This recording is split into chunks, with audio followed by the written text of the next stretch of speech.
Welcome to the Real Estate Guide to Success Quick Tip Video Series. I'm Vance Poindexter. I'm here again with Ronnie Adams. What's going on, man? Oh, pretty good. Pretty good good to see you, man. Oh, we're back again. We are. Today's topic is how to manage rental property tenants. Managing tenants is an item that many people try to avoid. They don't get into this business because it's kind of difficult. They don't know how to do it. They don't really want to be a landlord. So today, Ronnie's going to go over some of the items and the ways that he went about managing his tenants, right? Yeah. Tenants are a something that will deter people from getting into the business.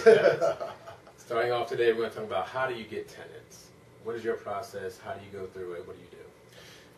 The first thing, once I have a house ready to go, then I'm like, okay, I need a tenant. So I'm going to pretty much go to my local newspaper.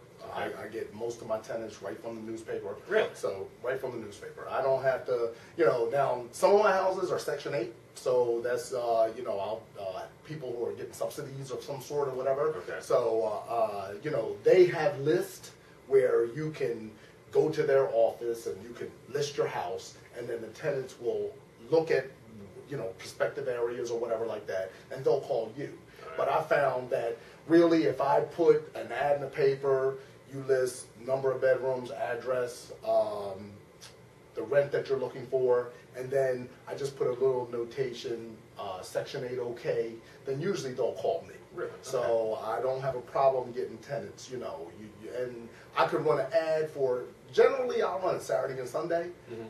Just 2 days? 2 days. And then I may get 10 phone calls, easy, off of that.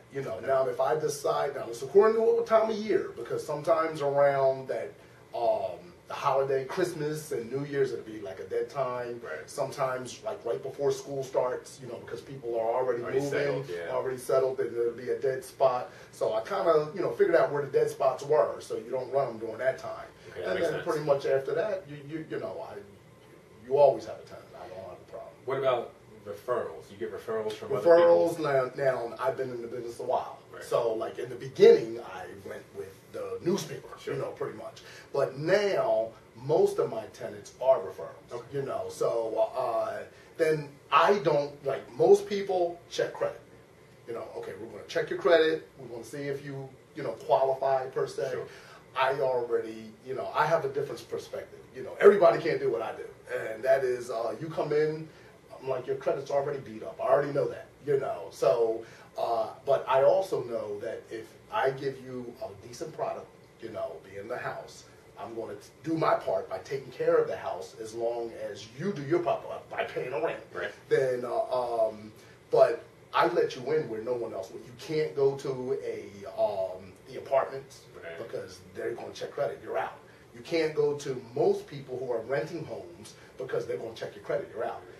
When you come to me, I'm like, I don't have a problem with it. Come on, I already know that you got kicked out of wherever you came from. Right. So, but when you come here, once you leave me and I kick you out, then you're living in the car. Where else Right. So a lot of times I have tenants who have left me, and then they'll come back a year later. Because they realize, say, oh yeah, that other landlord didn't fix anything. I'm like, well, you should have known that. You knew that. But a lot of my people will be repeaters like that. Okay. But that takes some time. That takes some time where you're trusting tenants and they're trusting you, and that's what you're dealing with. All right. Now, another thing that might discourage some people from getting into real estate investing is I don't want to collect rent from me. I don't have to go knock on anybody's door and ask them for money. And sometimes that could be a dangerous thing. Well, you may not want to do that. Yeah, exactly. But I know you have a lease with everybody. Yeah. And so the lease spells out what's supposed to happen. My lease says on the 1st the rents are due. By the 5th, if I don't receive it by the 5th, on the 6th there's a $50 late charge. On the 10th, I put eviction in. Okay. So it's not like, and I will tell a prospective tenant when they come to me, understand something. I will put you out very quickly. So, it's not personal, it's a business. I'll take you out to dinner that night, but you'll be out of here. So on the 1st, if I don't have my money, then you have until the 5th to get it to me. On the 6th, there's a $50 late charge. Now, I invoice everybody. Okay. You have a system set up.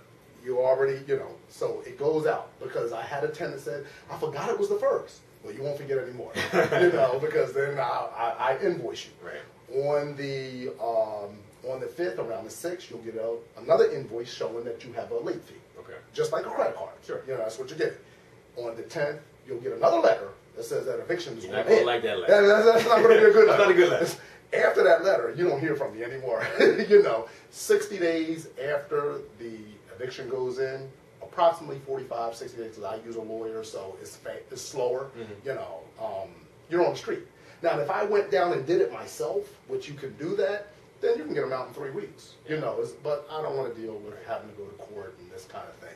So generally, and I also tell my tenants, I don't collect any rent. I'm not going to knock on your door. Do not call me.